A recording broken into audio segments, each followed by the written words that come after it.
چند دن استعمال کیا، چند دن مزہ آیا، کھیلا کھولا، یہ ڈاؤن لوڈ وہ ڈاؤن لوڈ، یہ پروگرام ڈالا، 15 دن بعد تینوں بے چین کیا تینوں. میں کہا بیچو ان کو نقصان میں نے اگلے 3 موبائل خرید لیے. یہ میں نے سالوں کیا ہے، کیونکہ میں ہر وقت انٹرنیٹ اور میگزین میں ایڈز دیکھتا تھا. نہیں یہ صحیح، یہ صحیح. میں نے دنیا کی ہر گاڑی استعمال کی ہے، خریدی ہے، ٹیسٹ ڈرائیو لی ہے، کرائے پہ لی ہے. اب یہاں تو ہم مہنگی گاڑیاں نے امریکہ کرائے پہ لے لی، ایک دن کا کرایہ $50، کوئی مسئلہ نہیں. پورش لے لو، میں نے ہر گاڑی چلائی، چند گھنٹوں دنوں کے مزے.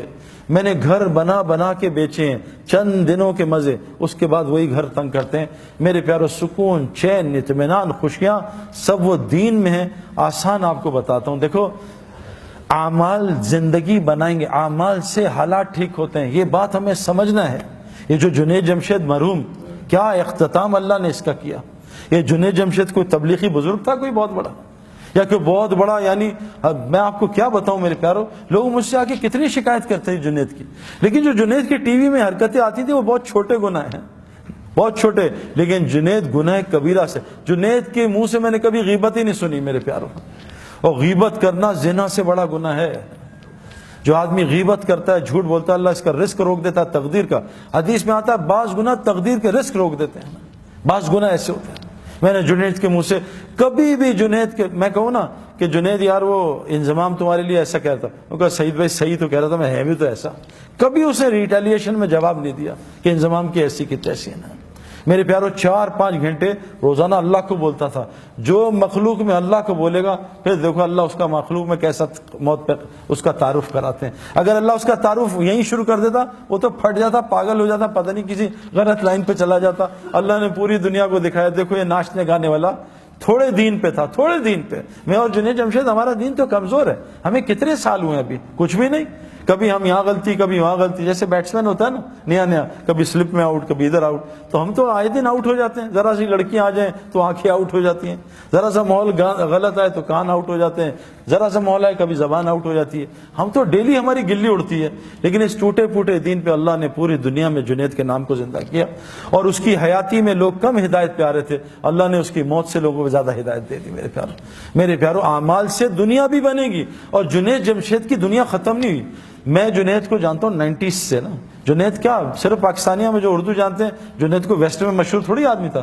ہمارا تو انٹرنیشنل سپورٹس ہے، انگلینڈ، آسٹریلیا، ہر جگہ انضمام الحق کا نام بہت زیادہ ہے، کیونکہ انٹرنیشنل سپورٹس ہے نا. یہ تو نعت اور یہ گانے تو سب پاکستانی اور جو اردو جانتے ہیں. لیکن میرے پیارے دوستوں، اللہ نے اس کی آخرت بھی بنائی، اور دنیا اللہ نے اس کو وہ عطا کی جو جنید کی سنگنگ میں اس نے خواب بھی نہیں دیکھا تھا. 100 سے زیادہ دکانیں تو اس کی پاکستان میں ہیں. حج پہ جاؤ تو جے جے جے جے جے جے، جہاں جاؤ جنید جمشید. جنید جمشید کو شوق تھا، وہ دعا مانگتا تھا اللہ میرے پوری دنیا میں نام مشہور کر دے، اور میرا موت پہ بھی نام مشہور کر دے. دیکھو جب انسان اللہ کا کام کرتا ہے نا، پھر اللہ اس کا کام کرتے ہیں. جنید جمشید ایسے بیٹھا شب جمعہ میں چترال میں بیان کر رہا تھا. بیان کر کے ایک دم رک گیا، پتہ نہیں کیوں رکا. کہتا بھائی میں دعائیں کراؤں گا اپنے لیے، یہ سارا مجمع میرے لیے دعا کرے. تو جنید جمشید نے ایک دعا کی کہ اے دعا کرو، اے اللہ مجھے اپنے رستے کے شہادت کی موت دے. پورے مجمع نے زور سے کہا آمین. دیکھو اللہ تعالیٰ نے اس کو شہادت کی موت بھی دے دی.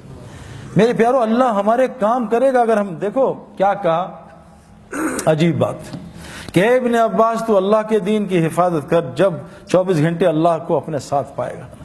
اے ابن عباس تو اللہ کے دین کی حفاظت کر، اللہ تیری حفاظت کرے گا. میرے پیارو، ہمارے اعمال ہمارے حالات ٹھیک کریں گے. اللہ کی قسم پوری دنیا میں حالات خراب ہیں، پوری دنیا میں حالات اور دن بدن خراب ہو رہے ہیں. اگر ہم اعمال پہ نہ آئے، اب تو اللہ نے یہ میڈیا پہ اتنے لوگ آ گئے ہیں، یہ مشتاق احمد، یہ انضمام، یہ ہاشم معاملہ. ہاشم معاملہ اپنے ملک کا سب سے عزت والا سٹیزن ہے، مجھ سے لمبی داڑھی ہے اس کی میرے پیارو. اور میں جب ساؤتھ افریقہ گیا ڈربن میں، تو میں نے ہاشم کے، جب میں وہاں ادھر میری بات تھی، اس میں 90% نان مسلم تھے. تو ہاشم ابھی بھی جہاز سے اترا تھا انڈیا کا ٹور کر کے، 1.5 مہینے کا سفر کر کے. تو موبائل آن ہوا تو اس کے دوست نے کہا کہ تمہیں گھر چھوڑوں، تمہارے بیوی بچے آئے ہوئے. کہتے ہیں اور یا سعید انور کا وہاں بیان ہے اسٹیڈیم میں، وہاں جاؤ گے؟ کہا میں آ رہا ہوں، بیوی بچوں سے مل کے بیان سن کے پھر گھر جاؤں گا. وہاں آیا، بھائی جنید بھی ملے، اس سے بات سنی. تو میں نے اس کے جو کرکٹرز تھے نا، اس سے پوچھا کہ ہاشم، تم سارے نان مسلم، ہاشم کا کیا ایفیکٹ ہے تم پہ؟